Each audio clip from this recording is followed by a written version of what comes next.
ማንኛውም ሰው ሁሉም አዝኗል። እኔም በዛ ደረጃ ከፍተኛ ሀዘን ተሰምቶኛል። ግን ደግሞ በዚህ ደረጃ መስዋዕት ከፍለው በማለፋቸው ደግሞ ህይወታቸውን እስከ መጨረሻ ማንም ሰው ሊያገኘው የማይችል እድል አድርጌ ነው የምወስድ። ከፍተኛ ታሪክ ነው እና ልጅም ነበረ እንግዲህ ከልጅሽ ጋር ሆኖ በረሃ መሄድ የተለያዩ ፈተናዎችን ሲያጋጥሙሽ ማብረሽ ምናምን ይሄ ከባድ ነገር ነው። እንደ እናትም ይከብዳል።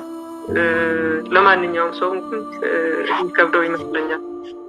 የአባቱ መስዋዕት ሲያጋጥም አልነገርኩትም። እኔ በግልጽ ማውራትም አልቻልኩም። አልተነጋገርም። ፍራንክ ለመናገር ማን እንደነገረው እስካሁን ድረስ እርግጠኛ አይደለም። እንዴት እንደሰራ ለሁላችንም ከብዶን እሱም ማውራት አልቻለም።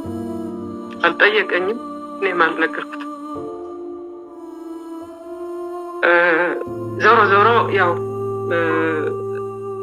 ኋላ ያወቀ መሆኑን ገባን ከተወሰነ ጊዜ በኋላ ማለት ነው። ግን እንዳልኩሽ በግልጽ አልተነጋገርንም። የተነጋገርነው መቀሌ ከገባን በኋላ ያን ያህል ከባድ ነበር ማለት ነው።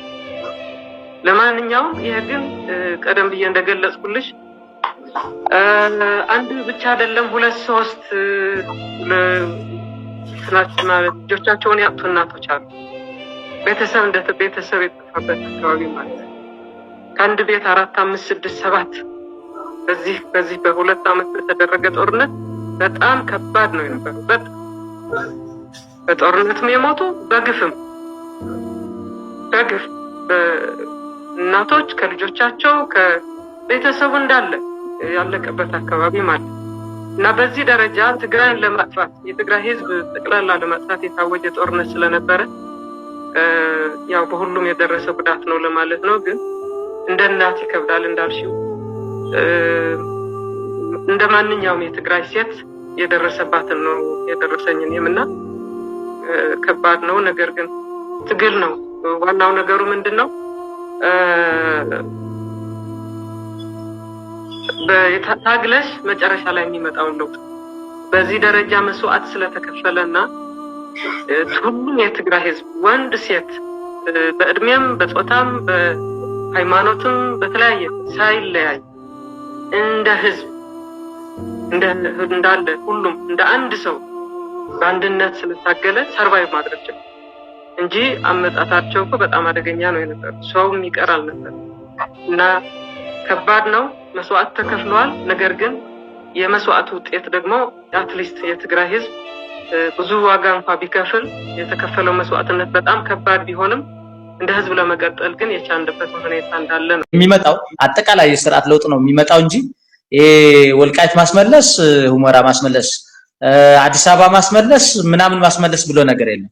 አጠቃላይ የሆነ የስርዓት ለውጥ ሊያስከትልበት የሚችል ስህተት እንዳይሳሳት አብይ አህመድ በዚሁ መምከር ይሻላል። በተለይም ደግሞ ከኦሮሞ ህዝብ የሚመጣ ጫና በአብይ አህመድ ላይ ከፍተኛ ስጋት እያሳደረ ነው ያለው የሚል እምነት ነው ያለኝ በኔ በኩልና አብይ አህመድ ያው እየተቅበዘበዘ ነው ያለው፣ ጭንቅ ላይ ነው ያለው። በዚሁ ምክንያት ደግሞ በትግራይ ላይ ጠንከር ያለ መግለጫ ወይም ተቃውሞ ማሰማት አልፈለገም። ቢኮዝ ቲፒኤልኤፍ ጠንካራ መግለጫ አውጥቷል። በተለይም ስለ ምርጫ ቦርድ የተናገረው በትግራይ ፖለቲካዊ ጉዳይ ላይ ጣልቃ ገብነት አስጠንቅቀዋል ቲፒኤልኤፍ። የትግራይ ሰራዊትም ዘሴምቲክ ከፍተኛ ማስጠንቀቂያ ነው ያስተላለፈው። የትኛውም የሆነ የውጭ ጣልቃ ገብነት፣ የፌደራል መንግስት ጣልቃ ገብነት አንታገስም፣ ትዕግስት የለንም በሚል ደረጃ ነው ያወጣው የትግራይ ሰራዊት። እስካሁን መልስ አልሰጠም አብይ አህመድ። መልስ ከሰጠ ያኔ የሆነ ክሉ ይኖራል ማለት ነው እና በዚሁ ነው ማየው እኔ ማርያማውት። ምክንያቱም አሁን ዝም ብለው ነው ጌታቸው ወጥተው እንደምናምን የሚመልሱት። የትግራይ ህዝብ ጌታቸውን አልፎ ነው ወይም ቲዲኤፍ ወይ ቲፒኤልኤፍ ቀጥታ ለአብይ አህመድ ነው ጥያቄ ቀርበለት። አሁን በሙሉ ያለ ቦታቸው ነው። ጌታቸው ይሄ የሱ ጥያቄ አይደለም። ጌታቸውና ይሄ ቢቱን ጌታቸውና ቲፒኤልኤፍ አይደለም። ባለው የቲዲኤፍ ነገርሽ አብይ አህመድ በደንብ ያውቃል። አብይ አህመድ ራሱ ቲፒኤልኤፍም የትግራይ ህዝብም የትግራይ ሰራዊትም ለጌታቸው ከቁብ እንደማይቆጥሩት አብይ አህመድ በደንብ ያውቃል። አብይ አህመድም ለጌታቸው ከቁብ አይቆጥረውም። ፌል አድርጎበታል። የቁብ መቁጠር ሳይሆን አሁን ቲዲኤፍም ሆነ ቲፒኤልኤፍ ጥያቄውን ያቀረበው ለአብይ ነው። ይሄ ለፌደራል የቲዲኤፍ እና የጌታቸው ጉዳይ አይደለም። የቲፒኤልኤፍ እና የጌታቸው ጉዳይ አይደለም። ጌታቸው ያለ ቦታው ገብቶ ነው ዝም ብሎ እያምታታ ያለው እንጂ ጥያቄው ቲዲኤፍ ያቀረቡት ለአብይ ነው፣ ቲፒኤልኤፍም ለአብይ ነው። ይሄ ጌታቸው እዚህ ቦታ ላይ ገብቶ መመለሱ ያለ ቦታው ነው እየመለሰ ያለው። ቤዚክሊ ቲፒኤልኤፍም ቲዲኤፍም ቀጥታ ዳይሬክት አድርገው አድሬስ ያደረጉት አብይ አህመድ ነው፣ ሌላ ሰው አይደለም። እና የሚጠበቀው በዚህ ነገር ላይ መመለስ ያለበት ራሱ አብይ አህመድ ነው እንጂ አብርሃም በላይ አይደለም፣ ጌታቸው አይደለም፣ ወይንም የአብይ አክቲቪስቶች ወይም የጌታቸው አክቲቪስቶች አይደሉም።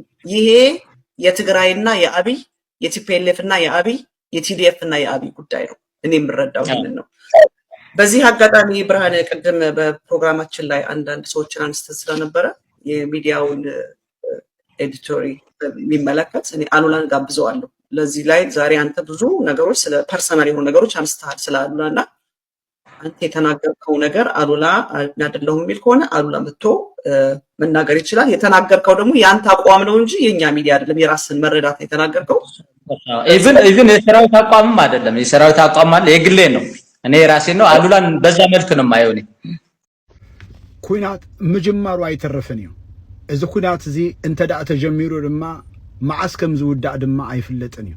አዝዩ ከቢድ ኩናትን ከምኡ ድማ ምናልባት ኣብዚ ኢስት አፍሪካ ካልእ ሓድሽ ካርታ ክፈጥር ዝኽእል ኩናት ከም ዝኾነ ጀነራል ጻድቃን ኣብ ዝገበሮ ቃለ መሕትት ተዛሪቡሎ።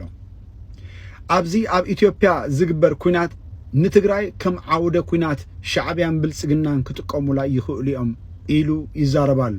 እዚ ጥራይ እውን ኣይኮነን። ምናልባት ኣብ ውሽጢ ትግራይ ዘለዎ ሓይልታት ድማ ምናልባት ካብ ገበን ንኽመልጡ ወይ ድማ ገበን ተሓተቲ ንኸይኮኑ ምእንትን ምሻዕብያ ይሰርሑ ከም ዘለዉ ድማ በፂሕናዮ ኣለና ኢሎም ኣብ ቲዲኤፍ ዘለዎ ሓይልታት ምሻዕብያ ከም ዝወገኑ ኣምሲሉ ይዛረብ ከም ዘሎ ዝፍለጥ ኮይኑሎ። እዚ እዋን እዚ ድን ንሱ ምስ ብልጽግና ይሰርሕ ከም ዘሎ ብዝተዘዋዋሪ መንገዲ ይዛረባሎ። ምክንያቱ እቲ ውግ እዚ ምናልባት ክፈጥሮ ዝኽእሎ ነገር እንተልዩ ናይ ካርታ ምቅያር እዩ ዝብል ዘሎ። እዚ ማለት ዓሰብ ክንወስዳ ኢና ዝዓይነቱ ዘረባ እዩ ዝኸውን ዘሎ። ስለዚ ኣብዚ እዋን እዚ ዘሎ ህሉ ኩነታት ምናልባት ንህዝቢ ኤርትራ ከቢድ ከም ዝኾነ ምንም ንስሕቶ ነገር የለን። እዞም ብልጽግና ይስዑር ዝብሉ ዘለዉ ሰባት ግን እንታይ ዓይነት ቃልሲ እዮም ዝቃለሱ ዘሎ ኣነ ወላ ሓንቲ ክርዳእና ኣይክእልን እዩ። ንሕና ትግራይ ትስዕር እንብል ዝነበርና ኣብ ትግራይ ንዝነበሮ ከቢድ ኩነትን ከቢድ እልቂትን ከቢድ ዝኾነ ጨፍጫፍን ብዓይንና ብእዝንና ርኢናን ሰሚዕናን ስለ ዝነበርና እዩ። ኣብ ህዝብና ግን ከመይ ኣቢልና ኢና ኣብ ጎኒ ህዝብናን ሰራዊትን ኣለና ምባል ገበን ክኸውን ዝኽእል